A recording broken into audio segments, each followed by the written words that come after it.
Ito ang 8 zombie world sa movies and series na mahirap makasurvive. Ito yung tipong hindi mo na kailangan tumakbo, kumbaga magpakain ka na lang.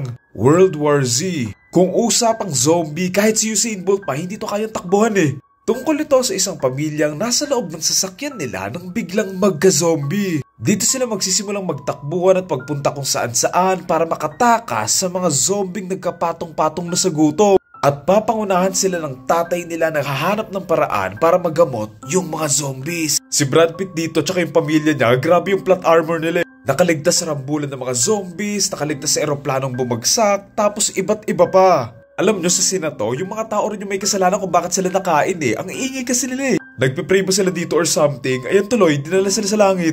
Dawn of the Dead 2004. Dati gustong gusto ko magka-zombie pero nung napanood ko to, wag na lang. Isang nurse ang nagulat nang bigla na lang siyang subukang kainin ng sarili niyang asawa. Sa pagtakas niya, dito siya makakahanap ng mga kasama at dito sila magdi-decide na magtago sa isang mall. At sa loob ng mall na to, dito sila magtatago at maghihintay na matapos yung zombie apocalypse. Nakakainis dito si Phil sa Modern Family eh. Tsaka itong ending, inis na inis pa rin ako dito eh. Ang layo na napuntahan nila, tapos ganun lang din pala. Next, The Walking Dead. Yung mga zombies dito, mababagal lang naman kaya okay lang, pero yung dapat mong katakutan dito, yung mga tao mismo. Tungkol ito sa isang pulis na nakomatose at nagising sa isang mundong puno na ng mga zombies. Unti-unti namang siya nakarecover at ang goal niya, mahanap yung pamilya niya. Along the way, may mga makikilala siyang iba't ibang tao na mga mababait at meron ding mga masasama. Doon sa nangyari kanila Glenn and Abraham ako natakot eh. Kasi naman, yung mga zombies dito, mas mabilis pa yung mga lola na may hika kung gumalaw eh.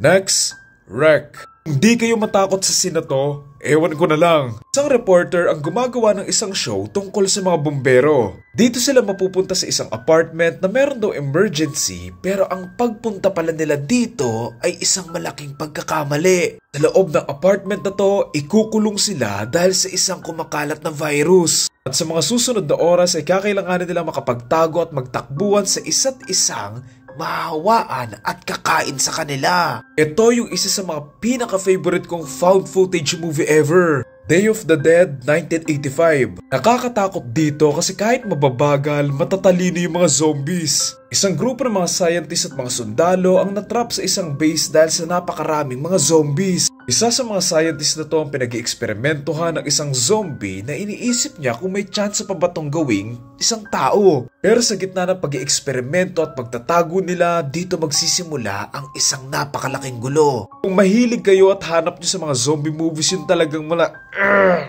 din abangan nyo yung gagawin nila sa mga sundalo sa dulo. Dead Snow. Isang grupo ng mga estudyante ang nagpunta sa isang gubat para magbakasyon. Pero mauudlot yung pagsasaya nila ng may mga mabuhay na mga zombies na galing pa sa gyera dati. Natakot at natawa ko at the same time dito eh. Lalo na sa sinato nung nabuhay ulit yung mga pinatumba na nila. Night of the Living Dead. Classic zombie movie na isa sa mga unang zombie movie na napanood ko. Tungkol ito sa isang grupo ng mga taong nagtago sa isang bahay malapit sa sementeryo. Ito ay dahil pinapalibutan sila ng napakaraming mga zombies na gagawin lahat para makapasok doon sa bahay at makain sila.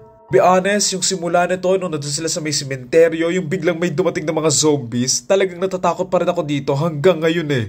Okay, last, Train to Busan. Kailangan ko pa bang explain to kasi panigurado na panood nyo na to and alam nyo na kung bakit hindi kayo makakasurvive dito. Bakit ako kamo natatakot dito? Dito ka lang makakita ng mga zombies na umaaura muna bago umatake. Tapos mabilis and bumabalentong pa sila, so ayoko na.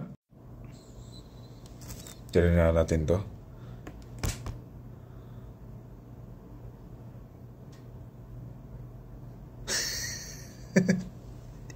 Ano yan?